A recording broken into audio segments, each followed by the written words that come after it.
Jamais je me serais dit un jour, je vais aller shooter pendant 3 jours une grosse vidéo à Saint-Tropez avec Yomi Denzel. Quand j'étais vraiment à 100% avec lui, ça allait au-delà avec Antoine Blanco, mais même sur une partie émotionnelle, moi je connais absolument tout de sa vie, tout de son business, etc. C'est dommage des fois que les entrepreneurs n'utilisent pas assez leur SEM, parce que c'est vraiment des pièces maîtresses. Je pense réellement que tu vois, développer sa personal brand en 2025, c'est une compétence à 7 chiffres, c'est quelque chose qui peut t'amener énormément. Hop là. Il m'a regardé, je l'ai regardé, il m'a regardé. Après, en soi, pour un pôle content, 6-7 000 euros peut-être. T'as un pôle à 15K, Ouais, c'est ça, entre ouais, 15 et 15K. 20K. La méthode Antoine, lui, ce qu'il fait, c'est qu'il fait des podcasts networking. Parce qu'en fait, quand il connaît pas la personne, il dit, bah, tu sais quoi, viens, on fait un podcast. Ça permet à la personne d'avoir 15-20 shorts. Lui, ça lui permet d'avoir un épisode. Et toi, tu connectes plus facilement. Tu vois. Si tu avais un dernier conseil, un seul à partager à une personne qui veut défoncer sa brand là dans les prochains mois, dans les prochaines semaines. Le seul conseil, et c'est le conseil bateau évidemment, c'est il faut commencer. Et le conseil un peu plus technique, c'est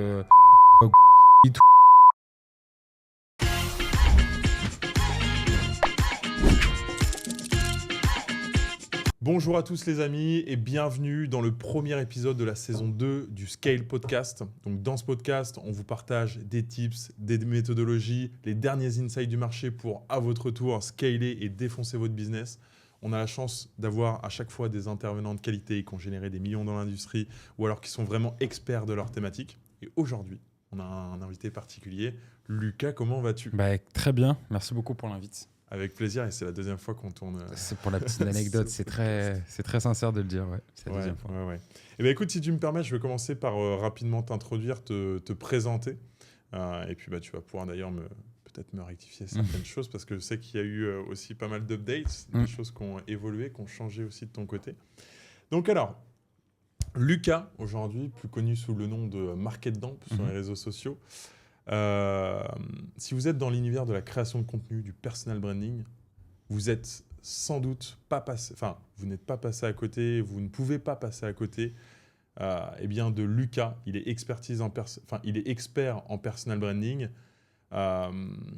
Aujourd'hui, il est vidéaste, filmmaker. Il a été head of content chez les plus gros infopreneurs du marché, principalement, bien sûr. dans cette niche, comme par exemple Antoine Blanco et bien d'autres. Aujourd'hui, ce qui fait ta force, toi, c'est ta capacité à créer du contenu qui capte, qui engage. Voilà, des hooks, tu es très créatif par rapport à tout ça. Tu construis une véritable marque personnelle avec des centaines de milliers de personnes d'ailleurs qui te suivent à travers tes différents réseaux sociaux. Et aussi à travers ton accompagnement sur le personal branding qui s'appelle BrandScale. Yes. Et aujourd'hui, voilà, tu as une offre un petit peu hybride que tu as revue récemment. Où tu accompagnes aujourd'hui les entrepreneurs dans la thématique du coaching, de l'infoproduit, c'est ça ? C'est ça, exactement, que ce soit entreprise physique ou entreprise en ligne. Ouais. Ok, super. Eh bien écoute, let's go, on va pouvoir démarrer tout ça. Est-ce que j'ai oublié quelques petites choses ? Non, c'est exactement ça. Ouais, il y a deux activités. Il y a la partie en ligne et la partie physique. Du coup, que je ne peux pas faire partout dans le monde, donc que je fais ici. Et qui est en fait la partie physique head of content. Donc, tu es entrepreneur, tu es dans un canapé à 5% du temps de la prestation et je gère le reste, script, editing, tournage et tout ça. Et puis après, la partie en ligne, évidemment, puisque je ne peux pas me dupliquer en France ou dans d'autres pays. Quoi. Ah, si on pouvait se cloner. Ah ouais, de je ouf. le ferais tout de suite. Ouais, carrément. Eh bien écoute, c'est super, on va pouvoir y revenir sur cette partie head of content, etc. Est-ce que peut-être dans un premier temps, tu pourrais dire aujourd'hui qui tu es un petit peu plus en détail et peut-être le début de ton parcours, tu vois, moi j'aime bien qu'on creuse un petit peu les déclics que tu as eus, qu'est-ce qui t'a fait démarrer, par où tu as commencé ? Le déclic sur la vidéo, je l'ai eu, je pense, comme plein de personnes pendant le Covid, où au final tu es chez toi, une fois que tu as... fait 3 parties de Warzone et 2 parties de FIFA avec tes potes, en fait, tu te fais chier. Donc, j'ai une amie à moi qui m'a dit, mais il faut que tu fasses des vidéos, etc. Sur TikTok. Donc, parce que c'était vraiment l'ère ultime de TikTok où tu pouvais percer, on va dire, comme ça, tu vois. Aujourd'hui, c'est un peu plus compliqué, mais ça reste assez facile, on va dire. Enfin, ça met un peu plus de temps. Et j'ai commencé à faire des vidéos sur du marketing. Enfin, j'avais fait un premier compte où je l'avais supprimé, j'avais 15 000 abonnés, mais je faisais genre des trends, des trucs un peu que tout le monde fait, qui est d'ailleurs le pire truc parce que tu viens pas te différencier si tu fais comme tout le monde, tu vois. Et après, j'ai fait un truc sur le marketing parce que j'étais en école de marketing. Moi, j'ai un background où j'ai fait beaucoup d'hôtellerie-restauration à Paris. dans du luxe. Donc 4, 5 et Palace et 3 étoiles Michelin. Et j'ai commencé à faire des vidéos marketing. Je faisais 2 à 3 TikTok par jour. De toute façon, j'avais que ça à faire. Et ça a très bien marché. Après, évidemment, je suis allé sur Insta, aussi YouTube, etc., LinkedIn. J'ai essayé un peu de développer toute une toile d'araignée autour de ça. Et puis après, de fil en aiguille, j'ai commencé bien plus à travailler avec des marques. Donc, des partenariats, ce genre de choses, évidemment. Mais sur la plupart du temps, c'était beaucoup de packs. Donc, c'est-à-dire, écoute, on va te prendre 3-4 vidéos, tu peux réfléchir au concept, etc. Donc, c'était pas... Moi, je n'étais jamais assez à l'aise avec on t'envoie un brief, tu fais ça. Les marques avec qui j'ai pu bosser, que ce soit, je sais pas en citer 2-3 pour les personnes, tu vois, LinkedIn, Uniqlo, TikTok US, où je suis parti rencontrer le CEO de TikTok à Cannes. Ok, stylé. Pendant une semaine où on a fait des conférences en anglais et tout, c'était très chouette. Et donc, ouais, c'était une très très bonne période, tu vois. Mais au bout d'un moment, après, tu as des gens qui regardent ce que tu fais et qui te disent moi, j'aimerais bien aussi que tu me filmes, j'aimerais bien aussi faire un peu plus de vues pour attirer un peu plus de clients et tout. Et après, je me suis directement, par contre, mis dans la niche entrepreneur. Donc, j'ai pas... et je suis pas du tout contre ça, mais j'étais pas à l'aise avec ça. Je suis pas allé dans faire des vidéos de mariage, faire des vidéos immobilières, etc. Il y en a qui sont bien meilleurs que moi. Et moi, c'était vraiment... Ma cam, c'était entrepreneur. Vraiment vlog, documenter le truc et tout. Et en fait, c'était un peu aux prémices quand Antoine sortait ses build-in publics, tu vois. Ouais, je Tout le monde, à un moment donné, un peu copié et tout. Et donc, ouais, je shootais pas mal de vlogs pour d'autres entrepreneurs sur Paris. Et de fil en aiguille, après, j'ai monté des petites prestations que physiques. Et là, depuis 4 mois, il y a la partie en ligne qui vient un peu être supplément de tout ce que je fais en physique ici, tu vois. Même si, comme tu le disais, dans la partie en ligne, il y a une partie hybride où moi, je suis pas... Attention, no offense, etc. Mais moi, j'aime bien quand même que si les gens achètent chez moi, en fait, ils m'aiment moi, tu vois. Ouais, Donc en fait, il y a une partie humaine où je vais produire pas mal de choses pour eux en plus de tout ce qu'ils vont avoir, que ce soit les calls avec moi, les calls collectifs, etc. Tu vois. Donc voilà le petit chemin rapidos, tu vois. Ok, stylé. Petite question. Pour toi, c'est quoi la plateforme parce que du coup, tu as commencé sur TikTok, toi, c'est Yes, ça? ouais. Tu es présent partout aujourd'hui, maintenant, sur TikTok, sur YouTube, sur Insta, sur Ouais. LinkedIn.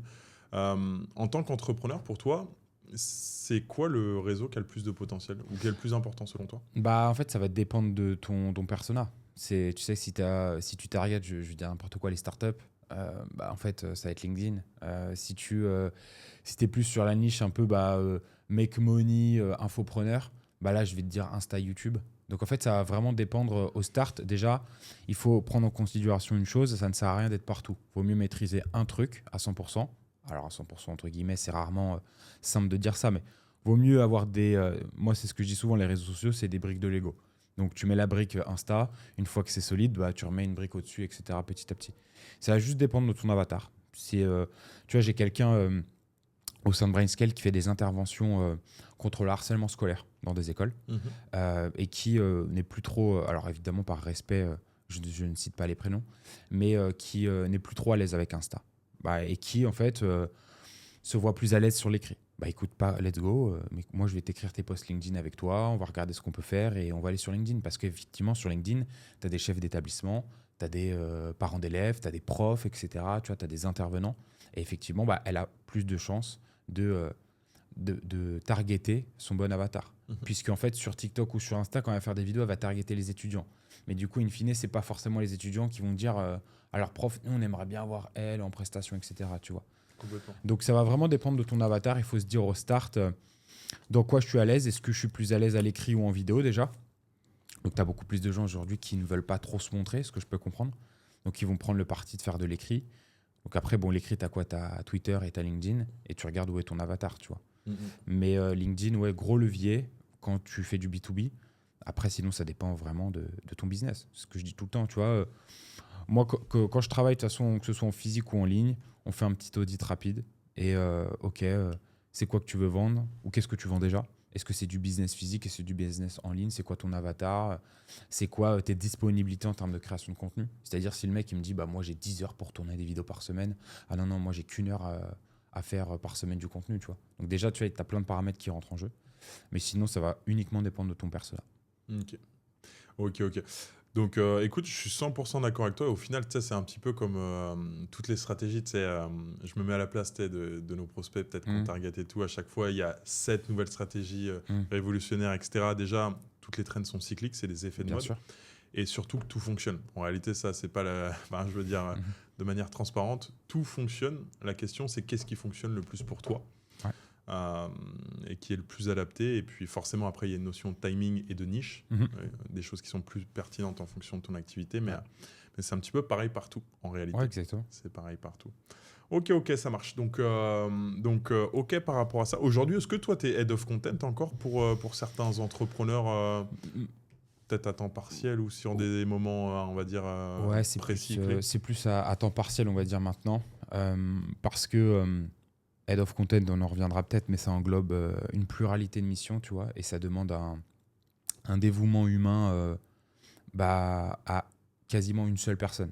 Tu vois, si vraiment tu es Head of Content et que tu as ce titre-là, ce que je souhaite à tout le monde, s'ils sont intéressés par le marketing ou quoi, tu vois, et par le contenu, il faut vraiment être dévoué à la personne et se dire, en fait, c'est comme un salariat, tu vois, au final. Mais ce que tu es en train de construire, ça permet de faire briller la personne. Mais in fine, ce que tu as fait, c'est aussi grâce à toi, tu vois, grâce à ton travail.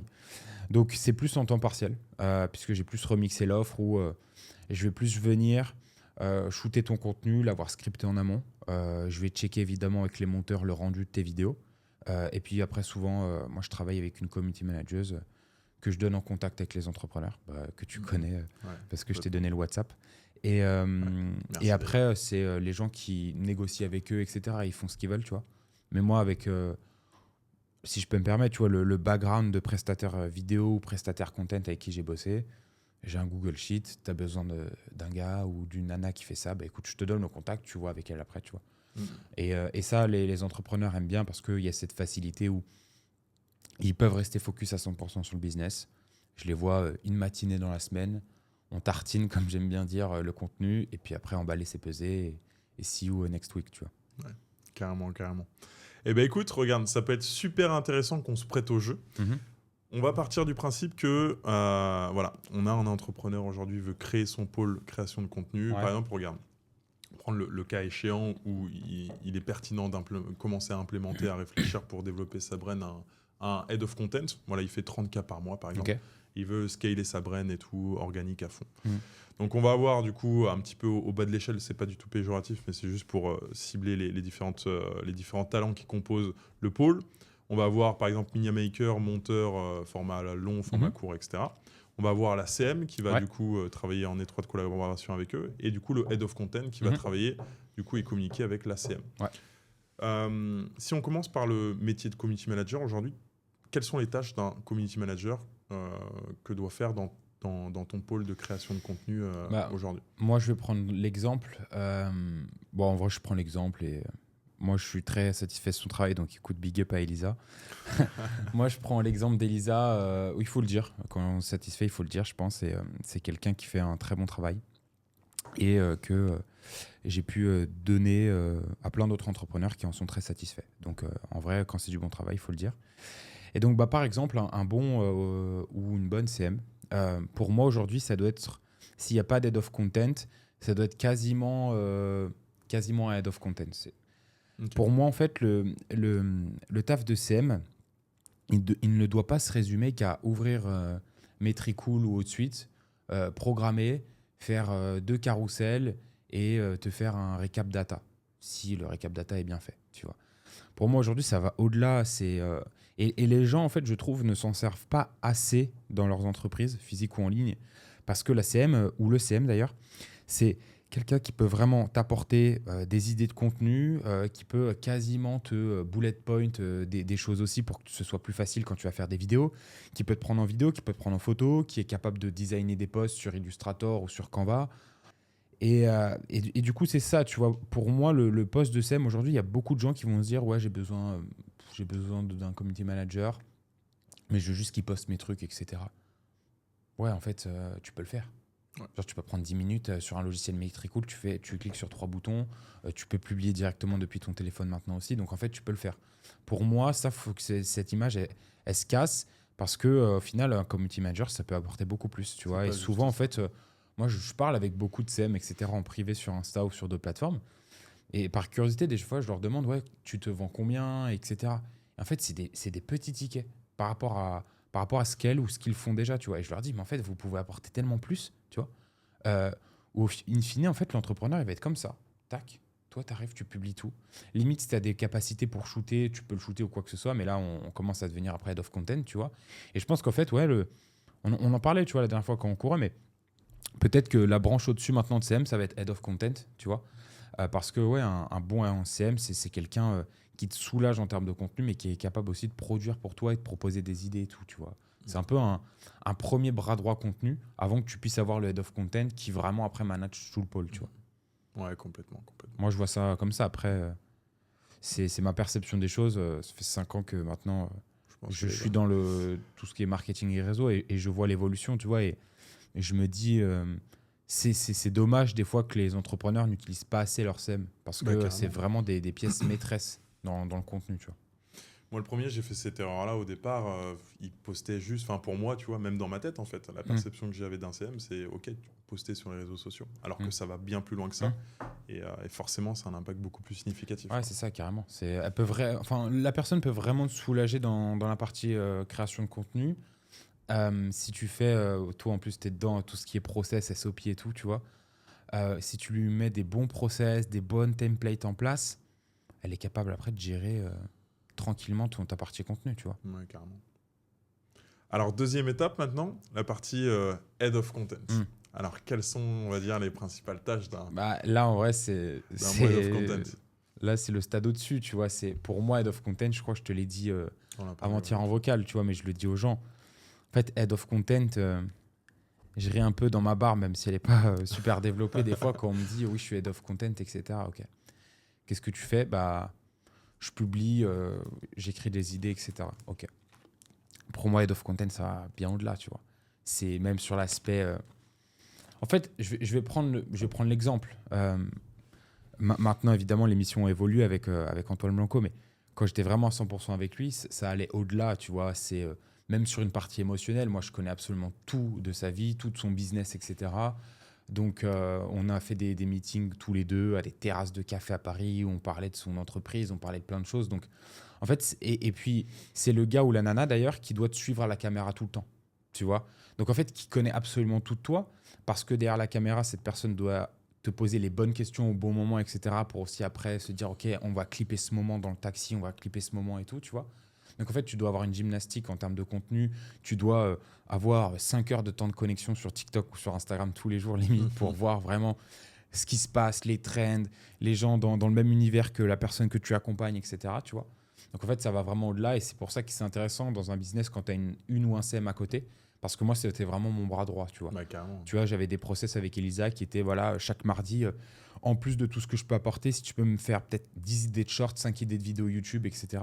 Parce que tu sais, quand tu es vraiment comme ça avec la personne, tu es un peu comme ça, tu vois, et tu n'as pas cette visu à 360 que peut t'apporter en plus un CM.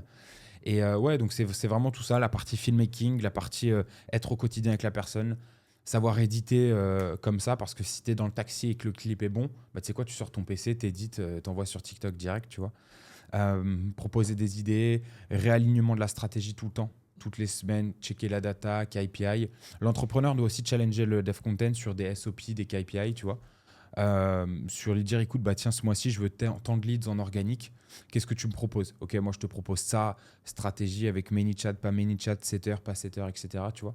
Donc, le head of content doit avoir aussi une bonne compréhension du marché dans lequel l'entrepreneur ou l'entrepreneuse est avec lequel tu bosses. Et il doit être capable de dire, ok, si ça n'a pas marché dans ton business, voilà ce qu'on peut mettre en place, etc. Il doit aussi surveiller tout l'aspect coût marketing, puisque ça a des dépenses, hein, évidemment. Miniature YouTube, format long, editing short, etc. Il doit gérer le recrutement aussi. Donc, si tu me dis, par exemple, ouais, Lucas, moi, j'ai besoin de 2 éditeurs long format spécialisés dans l'After Effects. J'en ai besoin pour dans 2 semaines. Ok, écoute, process de recrutement, tac, tac, tac. Rendez-vous 1, exercice et après validation du profil, tu vois. Et donc, tout ça, tu sais, il met de côté, enfin, il me donne et après, moi, je gère. Donc, c'est quelqu'un qui, comme je te le disais au début, qui doit vraiment être dévoué envers la personne. Et même si tu es entre guillemets à ton compte et que tu as ce client-là, en fait, c'est rarement c'est rarement possible de pouvoir être head of content pour 3 personnes en même temps. Ouais, je vois ce que tu veux C'est dire. pas... En fait, sur le papier, tu peux le dire, mais en fait, tu n'auras pas la même qualité de prestation pour les 3. C'est pas possible. Ouais, non, mais complètement. C'est pas possible, tu vois. Donc, quand on faisait des daily vlogs avec Antoine, bah voilà, on se voyait tous les jours, on faisait des daily vlogs. J'en montais quelques-uns. Florian aussi, un autre éditeur, en montait quelques-uns. Et donc voilà, c'est des moments après incroyables, mais c'est une grosse charge de travail aussi, tu vois. Mais franchement, il y en a pas beaucoup. C'est un métier qui se développe pas énormément parce que pour moi, c'est un métier qui est compliqué parce qu'il faut que tu sois un sacré couteau suisse quand même. Il faut être Il faut que tu polyvalent. sois très curieux, il faut que tu sois exactement polyvalent. Mhm. Et il faut pas avoir peur, voilà, de se dire, bah, même si je suis à mon compte, bah, je vais travailler vraiment pour une seule personne, tu vois. Et je vais après. Alors évidemment, c'est des tickets qui sont intéressants, mais c'est des tickets quand même qui ne sont qu'à la portée d'entrepreneurs qui scalent déjà leur activité. Ouais. Tu vois. En vrai, tu fais 10 000 euros par mois, ce qui est une très belle somme. Est-ce que c'est le bon moment pour un content? Je suis pas sûr. Tu vois. Mhm. Alors tu commences à faire un chiffre d'affaires à 30, 40, etc. Ça peut être intéressant. Même si, selon moi, le community manager peut gérer déjà, tu vois. Mhm. Et à partir de 100 000 euros de chiffre d'affaires par mois, évidemment, bon là, pour moi, c'est très important, surtout si tu veux... Enfin, je suis bien placé pour le dire, mais si tu veux développer en plus ta marque personnelle et que tu as quelqu'un 24-24 avec toi qui est derrière la caméra, automatiquement, tu vas plus vite que les autres, hein, tu vois. Ouais, complètement. Donc non, c'est franchement, voilà, la définition globale, c'est ça. Et c'est, en tout cas, c'est très enrichissant parce que tu prends des années d'expérience en très peu de temps, tu vois. Bah ouais, Parce que c'est tu clair. touches absolument à tout. Ouais, t'es le bras droit d'un entrepreneur qui est en croissance, donc forcément. Ouais, Et exactement. puis t'évolues avec lui complètement. Ouais, c'est exactement. Ouais. Pour toi, du coup, ça représente. Alors déjà, qu'est-ce qui se pratique en termes de comment dire de rémunération pour un head of content? Voilà, par exemple un entrepreneur qui fait plus ou moins 100K par mois, et donc du coup qui a un head of content, combien il est rémunéré et combien son pôle création de contenu aujourd'hui lui coûte en moyenne? Moi, j'ai un peu les chiffres en tête de tu vois un Mengadzis qui dépense en content et tout, mais Ouais. alors bien. Ouais, Là, c'est là, pas on a peut-être le bon cas exemple. extrême. Ouais, voilà. On a le cas extrême, mais ce que je veux dire, c'est que voilà, un entrepreneur, pas lambda, parce que c'est déjà très bien, mais ce que je veux dire, quelqu'un qui fait 100K par mois, qui a Ouais. son head of content et une bonne partie créa de contenu, tu penses que du coup, ça représente quoi Ouais, un exactement? head of content, déjà, entre 5 et 10 000 par mois. Parce que, en fait, le truc, c'est que les gens vont se dire, ah ouais, c'est quand même sacrée dépense. Ouais, mais en fait, le gars ou la nana est censé éditer aussi. Donc, en fait, ça t'enlève des coûts. Tu vois, moi, j'étais en capacité de faire des miniatures aussi pour Antoine, faire des montages YouTube, des vlogs et tout. Donc, en fait, tu as aussi ce coût-là que tu ne vas pas mettre dans d'autres prestataires. Donc, en fait, tu centralises tout aussi sur une seule personne, tu vois. Donc, après, par contre, il ne faut pas avoir peur de beaucoup travailler, hein. Après, en soi, pour un pôle content, parce que j'essaye de revoir les tableurs Excel que je remplis, je dirais entre... Alors, si tu veux vraiment push, c'est-à-dire genre... Allez, 4 vidéos YouTube dans le mois, donc chaque dimanche, classique. 3 miniatures pour split tester les 3. 30 shorts. Un post LinkedIn par jour. On est déjà pas mal, je pense. Bon, TikTok, tu fais du cross-canal, on va dire. Tu repostes ce que tu mets sur Insta. Ouais. 6-7 000 euros peut-être. Un truc comme ça, je pense. Donc, qui viennent s'ajouter à la partie head of content. Ouais, Donc, en gros, tu as un pôle à 15K, Ouais, c'est ça, entre ouais, 15 et 15K. 20K, en gros. Après, si tu fais 100K et que ça te permet d'avoir 60-70 leads de plus pour ton programme ou pour ton entreprise physique, en vrai, tu fais le calcul, tu es vite rentable aussi, tu vois. Mhm. Ouais, complètement. Parce qu'en soi, je dis 6-7K, mais du coup, tu n'as pas la partie aussi vidéaste. Tu vois, tu n'as pas à prendre un vidéaste. Si tu as quelqu'un 24-24 avec toi, bah, il te filme, donc tu n'as pas ce coût vidéaste. Comme j'ai dit au début, la personne est censée éditer. Donc en fait, ça se trouve sur les 30 shorts que tu vas commander à ton éditeur short, tu lui as en commandé 15 parce que le gars s'est édité aussi, tu vois. Ouais, complètement.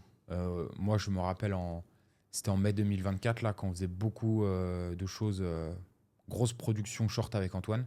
On mettait limite une journée à faire 2 ou 3 shorts max, tu vois, parce qu'il y avait plusieurs plans et tout.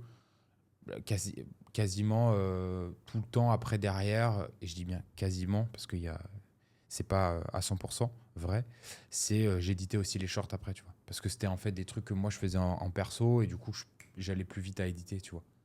Parce qu'en fait, il faut toujours partir du principe, ok, je vais mettre sur un drive, la personne va télécharger, va lire le brief, va faire une V1, va m'envoyer une V1. En fait, c'est quoi le plus rapide? Mec, je mets la SD sur l'ordi, je tartine le montage et puis on poste direct, tu vois. Donc c'est pour ça, en fait, le head of content peut drastiquement réduire les coûts. Donc c'est pour ça qu'une rémunération entre 5 et 10 000, pardon, c'est legit, tu vois. Ok. Et par contre, si la personne se rapproche, attention, hein, si les gens écoutent ça, c'est si le head of content se rapproche des 10 000, en soi, il est censé quasiment tout faire du coup.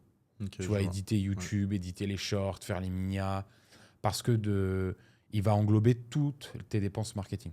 Enfin, toutes Ok. tes dépenses, pardon, content organique. Ok, Ou même je vois. ads au final, parce que s'il peut te scripter des ads et les shooter aussi, Ouais, complètement. après il t'envoie au gars qui s'occupe de ton BM, quoi. Sacré couteau suisse, ce head of content. Ah ouais, c'est obligé, tu vois. Pour moi, c'est obligatoire, pardon. C'est obligatoire parce que c'est une dépense, mais c'est quand même une personne qui t'enlève une sacrée épine du pied dans le contenu, quoi. Mhm. Et Dieu Complètement. sait que c'est important aujourd'hui en plus. Donc, C'est clair. Alors, il y a un petit tips, moi, que j'aimerais partager aussi, parce que j'ai eu le cas de figure il n'y a pas longtemps. Parce que le CA, c'est une chose, la rentabilité, c'en est une autre. bien sûr. Afficher tant de chiffre d'affaires, c'est bien, mais la vraie question, c'est combien il te reste dans la Mhm. poche après. Et donc, du coup, en regardant ma rentabilité, là, par exemple, je sais qu'on était aux alentours de 70%, un truc comme ça. On a beaucoup recruté, donc j'anticipe aussi les coûts qu'il peut y avoir, etc. Et une économie d'échelle que tu peux faire aujourd'hui quand tu commences à recruter, avoir plus de structure, plus de management et plus d'équipes, du coup, dans ton équipe qui fait logiquement chuter, du coup, ta rentabilité. Eh bien, tu peux internaliser des talents aussi. Plutôt que de travailler qu'avec des freelancing, Bien sûr. tu peux internaliser, et ce qui te fait des économies d'échelle, on va dire, sur ta rentabilité. Ouais. Ça, c'est super important. Donc voilà, il faut y penser. Clairement. Faut y penser. Autrement, Lucas, je voulais te poser la question, moi, est-ce que tu t'es formé où, toi, sur le marché français, sur le marché US, avec qui, du coup, pour... Ouais, bah après j'ai acheté beaucoup de programmes en ligne, que ce soit FR, US, tu vois. Après, lecture, YouTube. YouTube, c'est gratuit pour tout le monde en fait. Donc je passe des heures sur YouTube, tu vois, le soir à écouter des podcasts, ce genre de choses. Après, quand j'écoute, petit tips, tu vois. Mais quand j'écoute des podcasts, moi ce que je fais, c'est que alors, c'est des podcasts qui sont toujours en lien avec des choses qui peuvent m'apporter. Mhm. Tu vois, je vais rarement écouter des podcasts où je suis pas forcément client, où c'est des trucs un peu marrants, qui sortent un peu de l'ordinaire, on va dire. C'est juste pas ma tasse de thé et je préfère à la rigueur consommer utile, on va dire. Et par contre, quand je regarde des podcasts, ce que je fais, c'est que je vais le regarder évidemment en x2 ou en x5, tu vois, quand je vais bosser, ou dans mon lit le soir tranquille. Et souvent, presque allez, 90% du temps, et c'est ce que je fais du coup sur mon Notion, je vais transcribe la vidéo YouTube, genre avec ChatGPT, tu vois, et je vais en faire une fiche complète. Parce que je sais que ça peut m'être utile pour les clients physiques ou ça peut être utile pour les clients dans l'écosystème en ligne aussi, tu vois. Donc, je sais pas, tu vas écouter, la dernière fois, c'était ça, le podcast d'éditeur de Logan Paul, tu vois, qui expliquait en gros comment il éditait les vidéos, etc. Super intéressant, tu vois. À la fin, je transcribe le podcast avec ChatGPT et YouTube Summary, l'extension pour ceux qui veulent. Et ça me permet tout simplement d'avoir une fiche récap du podcast et je me dis, OK, bah, peut-être que là-dedans, je peux faire des idées de contenu, je peux faire des process, je peux donner des idées à d'autres entrepreneurs, etc. Tu vois. Donc, je vais essayer de pouvoir sortir, on va dire, un petit template de ressources du podcast. Et sinon, après, bah, on va dire que avec du travail, évidemment, il y a une part de chance. C'est que l'écosystème dans lequel je suis actuellement me permet d'apprendre, je pense, en toute impunité, bien plus vite que la moyenne, tu vois, parce que Quand tu es au contact... je travaille avec, tu vois, Jean Hollander, il a généré 50 millions d'euros avec ClickFunnels, c'est le seul Français à avoir le panneau. Ouais, c'est clair. En fait, quand il me donne des conseils, tu sais, je suis là, je dis rien. T'écoutes. Voilà, j'écoute Ouais, et c'est j'applique. Et in fine, 95% du temps, ça s'avère être plutôt lumière verte que lumière rouge, tu vois. clair. Donc non, en fait, je suis dans un écosystème où les gens qui sont autour de moi m'aident énormément et c'est cool aussi, tu vois. Ouais, c'est comme ça qu'on évolue, hein. Le réseau, franchement, le réseau. Et tu vois, c'est tout con, hein, petite anecdote, mais regarde, l'autre fois, on va courir et tout, on parle et tout. Tu vois, on échange. Au final, qu'est-ce qu'il en ressort de cette petite discussion, de cette petite sortie? Toi, tu me partages le contact de certains talents que moi, je recrute. Derrière, il y a une formation qu'on va sûrement acheter en commun où ça va nous faire des économies, entre guillemets, de ce côté-là. Tu vois, on parle de positionnement et de Mhm. big idea, entre guillemets, qui peuvent être intéressantes. Enfin, tu vois, tu ressors d'une discussion. Une discussion peut littéralement, tu vois, t'apporter un contact qui change ton business, t'apporter une idée, tu vois, qui va te faire gagner beaucoup Ouais, je suis d'argent. Genre, c'est game changer, tu vois. Ouais, réseau. le networking aujourd'hui est sous-coté, tu vois, vraiment.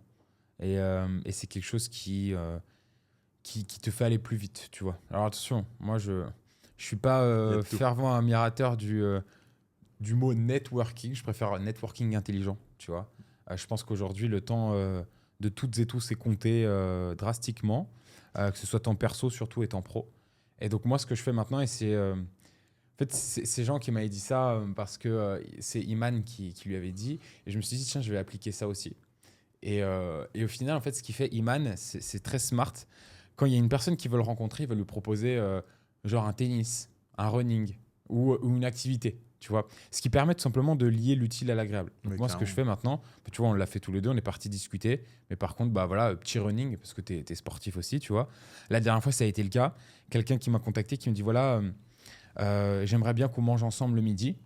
Je me suis dit, bah, écoute, ouais, la journée, je charbonne, tu vois. Est-ce que tu joues au foot? Bah ouais, moi je joue au foot et tout. Je dis, bah, tu sais quoi, regarde, mercredi soir, on a un foot, si tu veux, après on échange. Ah ouais, trop bien. Ok, bah voilà, je l'ai amené au foot et puis après on a passé 15 minutes à discuter Une ensemble. pierre de coups. Donc carrément. voilà, et je trouve qu'en fait, que ça, c'est assez smart. Alors évidemment, souvent, tu as le fameux networking déjeuner, bon, ce qui te permet quand même d'aller en extérieur, de prendre un bon déj, et, tu vois. Mais souvent, le networking, tu vois, genre visio, où vas-y, on va aller prendre un café, etc. Je suis pas forcément à l'aise avec ça parce que je pense que le temps de toutes et tous est compté et aujourd'hui, c'est le seul truc qu'on peut pas acheter, tu vois. Donc en fait, vaut mieux, moi, c'est ce que je fais maintenant. Je propose, ouais, c'est soit je suis déjà dans un café, je suis en train de bosser et j'envoie l'adresse, tu vois. Et comme ça, la personne vient Ouais, carrément, ouais. et on Attends. discute pendant 1 heure, tu vois. Mais au moins, ouais, je suis déjà entre guillemets sur place. Ou soit, bah, je dis, écoute, viens, on va courir, viens, on va limite marcher, tu vois, ou un truc comme ça. Ce qui me permet, moi, de sortir, d'avoir ma petite activité physique, important, tu vois, et de pouvoir discuter avec la personne. Ouais, bah carrément. Et ça, maintenant, je le fais tout le temps. Et franchement, ça passe tout le temps. Les gens ils me disent, ah ouais, t'es trop bien et tout, vas-y, let's go. Bon, et puis ça, en vrai, c'est plus sympa. En plus, tu sais, même pour connecter, tu sais, même en tant qu'humain, il y a la partie business, certes, mais tu vois, genre, tu fais un sport, tu fais un truc, c'est pareil. Genre, c'est différent, je trouve. Tu connectes d'une manière, tu Bah, vois, qui est plus. de toute façon, tu sais, j'ai plus plus les original, quoi, termes c'est dit. scientifiques, tu vois, mais en fait, une fois que tu sors, c'est pas le bobo, c'est pas genre t'as tous les chakras qui sont ouverts, mais en gros, tu sais, voilà, t'es plus, Je le t'es sais. plus calme et tout, et t'es dans une bonne dynamique, tu vois, après un bon match de foot ou un bon paddle, ou alors plutôt tennis, moi, mais genre un bon running. Et là, en fait, toi, tu parles naturellement, tu te poses et J'ai- tout, tu vois. Moi, je vois que souvent, quand on fait des foot là à côté de chez moi, souvent avec Clément et Maxime, là, deux potes à moi, on reste en bas à côté de l'épicerie pendant genre 1 heure et demie à parler, tu vois, de foot, de Je- business, de ci, de ça, on va pas le temps passer. Et en fait, c'est les meilleurs moments, ça, tu vois. Donc, ouais, franchement, des fois, je trouve que lier l'utile comme ça à l'agréable, ça peut. Et ça permet, tu sais, de casser ce truc de. Je ne suis pas fan. Après, si les gens adorent, tant mieux pour eux, tu vois. Mais genre, apéro Zoom, café virtuel, ce genre de choses, tu vois. T'as déjà fait des apéros Zoom, toi? Bah, on m'en a déjà proposé. C'est vrai. Mais du coup, Putain. j'ai pas fait parce que bon, je bois pas déjà. Mais qu'une semaine dans l'année quand je fais vacances avec mes potes, ce qui est pas le cas cette année, j'ai pas de vacances.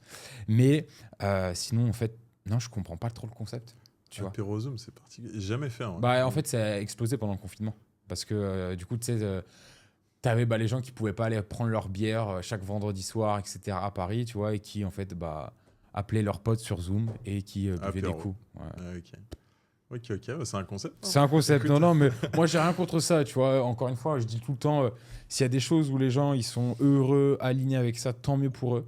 Mais moi, voilà, je préfère, en tout cas, je trouve ça plus intéressant pour moi de connecter en faisant une sortie sportive, une sortie qui sort un peu de l'ordinaire ou quoi que ce soit, tu vois. Par exemple, tu vois, la méthode Antoine, donc Antoine Forest que j'ai shooté il y a de cela 2 mois. Lui, ce qu'il fait, c'est qu'il fait des podcasts networking. Parce qu'en fait, quand il connaît pas la personne, il dit bah, tu sais quoi, viens, on fait un podcast. C'est sympa, par contre. Et du coup, ça permet à la personne d'avoir 15-20 shorts, du contenu gratis, parce qu'il lui envoie. Lui, ça lui permet d'avoir un épisode. Et toi, tu connectes plus facilement, tu vois. Bah ouais, complètement. Donc, ça peut être aussi Ah, cool. c'est tu sympa vois. le concept, ça. Ouais, C'est pas mal. podcast networking. Tu vois, t'invites à un podcast. Tout le monde a besoin de vidéos aujourd'hui, on va pas se mentir. tu ressors avec tes 15 clips, t'as rien demandé. Toi, t'es venu gratos parce que lui envoie direct. Hein. C'est pas, il va t'envoyer les rushs, ensuite tu vas éditer. On coupe pas au montage ça. Et ça, par exemple, si l'éditeur il est chaud, il met ça dans le petit teasing au début de la vidéo, tu vois, en mode hop. Après une phrase d'Evan, paf, en mode hop là, en mode choqué.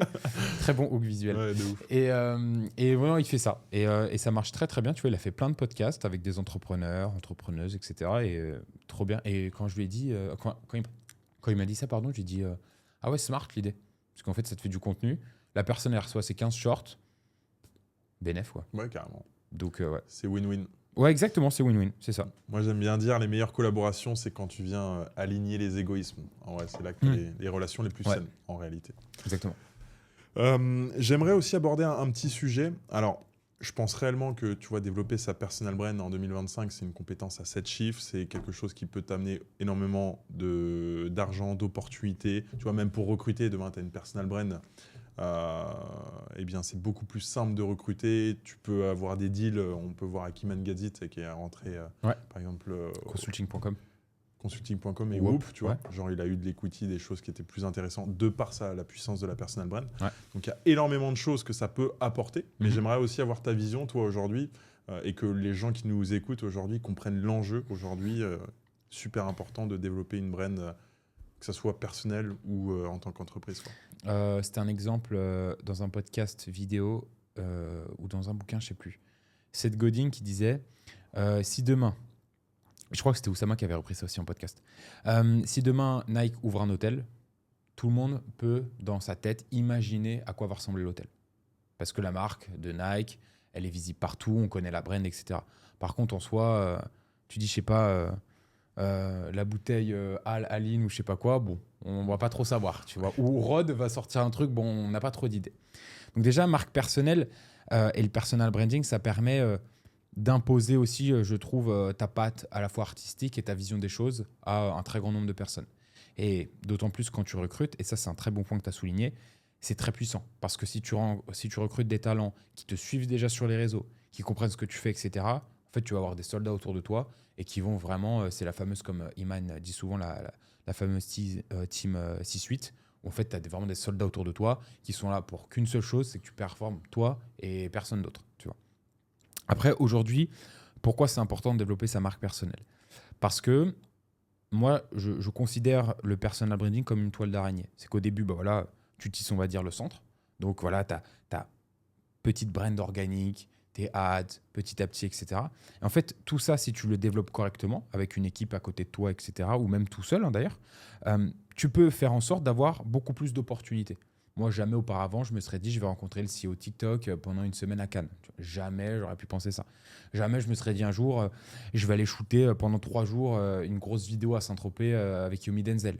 Jamais non plus, tu vois. Mais c'est par petits bouts et on en revient à ça, par petites briques de Lego, qui fait que les opportunités viennent de plus en plus à toi. Et tu vois, tu en parlais très bien tout à l'heure, le réseau. Tu développes ta marque personnelle. Tu es plus visible sur les réseaux, sur YouTube, etc. On va te proposer des podcasts. On va te proposer, je sais pas, tiens, je fais un concept. J'ai un ami là, tu vois, Harold Gardas, qui fait ça. Il monte des gros concepts YouTube. Tu vois, il prend plein d'autres entrepreneurs. Mais en fait, si tu regardes les autres entrepreneurs qui prend, tu as de Sixteen, David Laroche, etc. Parce qu'en fait, ces gens-là, ils sont surexposés. Ils nous ont une marque personnelle qui est incroyable. Donc, en fait, ces gens-là ont aussi accès à tout ça grâce au développement de leur brain. Et en fait, les gens ont du mal des fois, et je suis d'accord avec ça, à avoir et à comprendre dans leur tête le ROI de la personal brand. C'est-à-dire, c'est quoi le retour investissement que je vais avoir avec mes contenus. Et c'est vrai qu'il est très compliqué à prendre en considération parce que c'est pas comme les ads où tu mets une pièce et tu peux en ressortir 4. C'est pas direct. Je comprends tout à fait. Mais en fait, c'est du long terme. Tu vois, c'est les réseaux sociaux organiques, je dis souvent ça, c'est le jeu vidéo le plus long du monde. Tu vois, t'arrives jamais au final boss. Par contre, plus tu bats le boss petit à petit, plus tu as des personnes qui quittent la partie. Donc en fait, c'est celui aussi qui, sur le long terme, reste, on va dire, toujours, on va dire, au-dessus de la ligne de flottaison qui va gagner, tu vois. Parce que si tu prends un mec comme Iman, aussi, moi j'aime beaucoup ces deux youtubeurs-là français, Pierre Cross et Benjamin Verica, tu vois, j'adore leur concept, je suis mort de rire à chaque fois que je regarde ça. C'est un des seuls concepts marrants que je regarde sur YouTube, tu vois. Et Squeezie, l'imposteur, de temps en temps. En fait, si tu regardes ces mecs-là, ça fait genre 10 ou 15 piges qui sont dans le game, tu vois. C'est clair. Et en fait, leur marque personnelle, c'est bâti Lego après Lego, tu vois. Donc aujourd'hui, le développement de la marque personnelle, ton personal brand, il est pour moi... en fait, c'est impossible de se dire non, mais je vais pas focus là-dessus, etc. En fait, les réseaux sociaux, genre faire ça, cliquer sur vidéo, hop, en 3 clics, ça c'est gratuit. Et on a toutes et tous ça dans la poche, tu vois. Et en fait, en 2-3 vidéos, bah, il y a quelque chose qui peut se passer aussi, tu vois. Moi, mon goat ultime, et un jour, je sais que je vais lancer mon podcast à la rentrée, tu vois. Et si d'ailleurs tu veux venir, bah écoute, tu viendras avec plaisir. Avec grand plaisir. Moi, mon goat ultime, et tu vois, je l'annonce, c'est je sais qu'un jour dans mon podcast, j'aurai Gary Vee, tu vois. Je le sais. Genre, je suis matrixé par ça parce que le mec, pour moi, c'est. J'ai loupé une fois un dîner avec lui à Cannes et je m'en suis mordu les doigts après. Et en fait, je me suis dit, OK, un jour, tu auras Gary Vee. Et pour moi, c'est le GOAT ultime. Et en fait, quand il dit aux gens, genre, postez, faites des vidéos, ça peut changer votre vie, etc. Alors oui, c'est toujours, c'est ce que je disais, en termes de ROI compliqué à comprendre, retour sur investissement. Mais en fait, c'est vrai. Tu vois, aujourd'hui, poster une vidéo, tu peux avoir un client en plus, tu peux avoir ci, tu peux avoir ça, tu vois. Et hors client, en fait, ça peut t'apporter une connexion supplémentaire. Tu vois, exemple tout bête, j'aurais pas commencé à créer du contenu, à faire des vidéos, j'aurais pas rencontré par exemple Antoine, tu vois, parce que pour la petite histoire, Antoine Blanco, comment je l'ai rencontré, d'origine sur ma chaîne YouTube Market Dump que j'ai un peu délaissé parce que j'ai quand même une audience qui est pas assez qualifiée selon moi. Je me suis dit, je vais aller faire des podcasts à Dubaï. Je lui ai envoyé un DM, ça a matché. 2 semaines plus tard, il met une story, je réponds, je monte un build-in public et c'est parti. Mais en fait, jamais j'aurais pu avoir ça si j'avais pas fait de la vidéo, tu vois. Donc en fait, souvent, quand je dis vous avez cet objet-là qui peut... alors oui, évidemment, il y a des gens qui s'en servent pour scroller, etc. Et c'est très bien. Moi, je scrolle de ouf maintenant pour mes clients sur la partie scripting que tu connais très bien. Mais en fait, faire des vidéos, c'est à la portée de toutes et tous. Il faut avoir évidemment un cadre, etc. Mais développer sa marque personnelle, c'est pour moi la chose la plus facile. Et en termes de coût, c'est pas grand-chose, quoi, tu vois. Ouais, non, mais c'est clair, parce que c'est vrai qu'on a ce syndrome aussi de se comparer, tu sais, à chaque fois, et ce qui est normal, mais aux figures d'autorité de nos différents domaines Je respectifs. comprends. Et la pire erreur à faire, enfin qu'on puisse faire, c'est essayer de faire pareil. Et d'ailleurs, que ce soit pour la brand, mais que ce soit pour les stratégies de business ou quoi que ce soit, la pire erreur que tu peux faire, c'est de vouloir faire pareil que le leader de ton industrie. Oui. Parce qu'aujourd'hui, tu ne peux pas comparer ton chapitre 1 au chapitre 10 d'une personne. Et donc, ce qui marche pour lui, il ne va pas marcher dans ton processus à toi. Totalement. En fait. Donc, c'est pour ça, aujourd'hui, typiquement pour le contenu, un téléphone, une vidéo, les cuts, les montages, etc. On s'en fout. Surtout, tu sais, actuellement, les gens, on revient au contenu raw, au contenu sans de moins en moins avec des paillettes. Donc, tu vois, ce qui marche le plus, et je pense que tu pourras que me confirmer, c'est l'authenticité. Tu vois, la personne que tu es, tu vas connecter avec une audience. Et voilà, les gens, ils vont te suivre pour toi, tu vois, pour qui tu es. Donc, pas besoin d'ailleurs de s'inventer un personnage ou quoi que ce soit. Non, jamais ça. Mais vraiment d'être authentique. Et voilà, il y a des gens qui vont connecter avec toi. Ouais, et c'est pour ça qu'il y a de la place d'ailleurs pour tout le monde. Oui. Niveau concurrence, tu vois. Parce qu'à chaque fois, on dit machin, concurrence, etc. Il y a de la place pour tout le monde. Il y a des gens, ils te rejoignent pour toi, tu vois. Pas tellement pour ton accompagnement ou quoi que ce soit. Des gens qui proposent la même chose, il y en a plein. Oui. Mais toi, tu as une façon de le faire, tu as ton histoire à toi. Donc. Totalement d'accord. Tu vois, moi, c'est ce que je dis souvent. iPhone, meilleure caméra ever, tu vois, parce qu'elle est dans ta poche tout le temps. Tu la sors, voilà. Tu prends, t'as le micro iPhone si tu veux pour faire des petites vidéos avec le son, ou tu prends, je sais pas, des micros DJI ou Rode. Voilà, on va citer deux marques. On n'est pas sponsorisé. Le son important. Ah, de toute façon, tu regarderas ce que je dis tout le temps. Tu regarderas toujours plus une vidéo VHS avec un très bon son qu'une vidéo 8K avec un son dégueulasse. Et c'est véridique. Mais non, meilleur outil, et comme tu as dit, authenticité véritable, mais surtout pas s'acheter une personnalité, tu vois.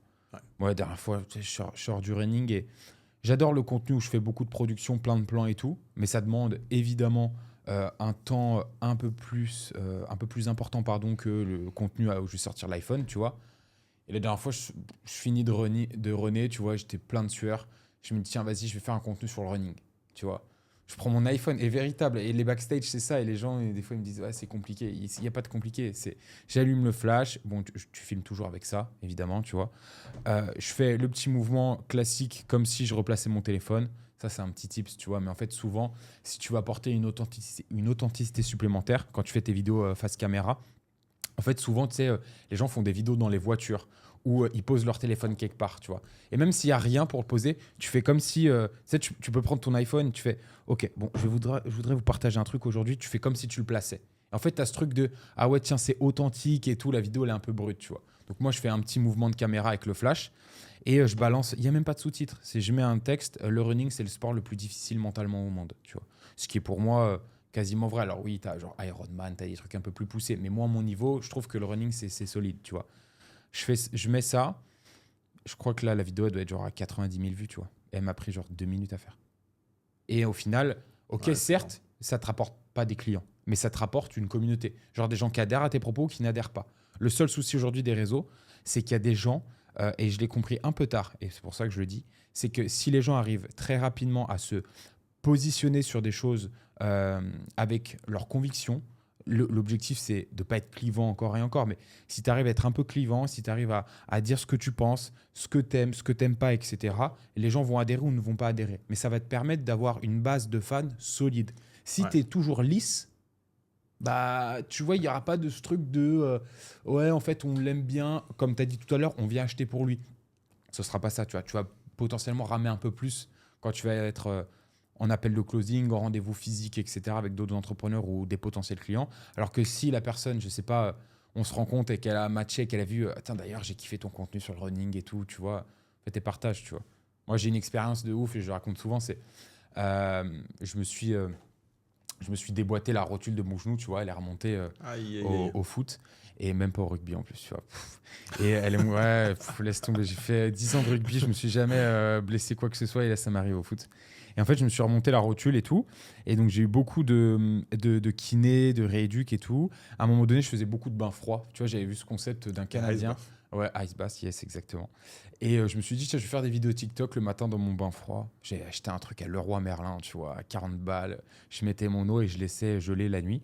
Et je faisais des vidéos, ça marchait de ouf sur TikTok. Franchement, sur des vidéos, je pourrais te retrouver les screens. Je prenais genre 60 000 abonnés, tu vois, ça faisait genre 2 millions de vues, c'était n'importe quoi. Ah, et un jour, je vais au parc Astérix et le mec, tu sais, qui te met ton harnais là, comme ça, de sécurité, et il me fait, ah, Lucas, ça va et tout. Je fais, ouais, ça va et toi et tout. Je savais pas qui c'était, tu vois. Et donc, moi, par respect, je dis, ouais, ça va et toi, la forme? Ouais, ça va. Et le genou et tout, ouais, ça va. Moi, je suis tes vidéos et tout. J'ai vu ta rééducation dans le bain froid et tout, tu vois. Et je me suis dit, ah ouais, en fait, ok. Si tu partages vraiment aussi des choses qui te sont très chères, pas besoin d'être dans un processus de trop intime avec les gens. Tu peux vraiment cacher aussi ta vie perso. Mais si tu partages des choses qui te sont chères là et là, on va dire, en soi, tu connectes plus facilement avec ton audience et du coup, ça devient in fine une communauté. Ouais, et ce qui après te permet de plus facilement, et je dis bien entre parenthèses, parce que la vente, ça reste tout un sacré écosystème, tu le sais bien aussi, tu vois, ça te permet potentiellement de vendre un peu plus facilement, quoi. Ouais, parce que de toute façon, l'élément déclencheur, c'est les émotions. Hein, donc, exactement. Donc, de toute façon, c'est la suite logique. Quoi. C'est ça. C'est la suite logique. Mais en tout cas, merci beaucoup, Lucas. On est un petit peu pris par le temps. Donc, merci à toi. Voilà, mais de toute façon, il y a eu énormément de valeur. Si les gens veulent, d'ailleurs, n'hésite pas à dire si vous voulez revoir Lucas peut-être dans un autre épisode. Allez faire une masterclass comme vous voulez, ouais. On peut te retrouver où, Lucas sur Instagram, Market.Damp, sur YouTube. J'ai une nouvelle chaîne qui est uniquement axée vraiment personal brand, stratégie de contenu et tout. Ouais. Tu vois, qui monte petit à petit, 800 abonnés là. On va bientôt faire les 1000 abonnés avec une bonne stratégie, donc je suis très content. Donc ouais, Lucas Dampero, la chaîne YouTube, s'ils veulent venir. Eh ben écoute, on la mettra dans le lien de la description. Merci. Dernière question, si tu avais un dernier conseil, un seul à partager à une personne qui veut défoncer sa brain là dans les prochains mois, dans les prochaines semaines, qu'est-ce que tu dirais ? Le seul conseil, et c'est le conseil bateau évidemment, c'est il faut commencer. Et le conseil un peu plus technique, c'est t'ouvres Google Sheet ou Notion ou Excel, ce que tu veux, et tes 10 premières vidéos, tu les traques, mais vraiment de façon millimétrée, quoi. Le nombre de partages, d'enregistrements, le reach de non-followers, ta courbe de rétention, pour qu'au bout de 10 vidéos, tu comprennes pertinemment, ok, c'est ça qui a marché, c'est pas ça qui a marché. Ok, cette vidéo, je la refais en x2, x3, avec un hook différent, avec un corps différent, etc., mais je garde le même concept. Mais in fine, c'est ce qui te permettra de comprendre ce qui marche sur les réseaux et de pouvoir comme on appelle un peu en anglais, genre double down, c'est-à-dire mettre le double d'effort sur ce qui marche vraiment, tu vois. Ouais. Parce que faire du contenu, c'est bien, mais le faire un peu à la volée et rien traquer derrière, c'est un peu mettre des coups de couteau dans l'eau, tu vois. Donc, traquer ta data, très importante. Traquer. Très important. Et faites du volume, les amis. D'ailleurs, tous les entrepreneurs ou créateurs de contenu le disent. La plupart, ils n'ont pas percé avant des centaines de vidéos. Ouais. Donc, je ne sais pas si tu as des exemples à citer. Hormozy le dit, Gary Vee MrBeast, tu vois, sa phrase ultime en podcast, c'est fais 100 vidéos YouTube et après vois ce qui se passe, tu vois. Exactement. Voilà. Exactement. Donc voilà, en tout cas, merci beaucoup, Lucas. Merci à toi. Va pouvoir clôturer ce podcast. N'hésitez pas à liker, commenter, vous abonner pour ne rien louper sur les prochains épisodes qui vont arriver. La saison 2 vient de reprendre. Et puis, vous pouvez également nous retrouver sur Apple Podcast. Il y a quoi d'autre Spotify, Deezer, je pense. Deezer. Enfin bref, toutes les autres régies de podcast si vous voulez nous écouter à la voiture. Et puis, on se retrouve très bientôt pour un nouvel épisode. Merci, Lucas. Ciao.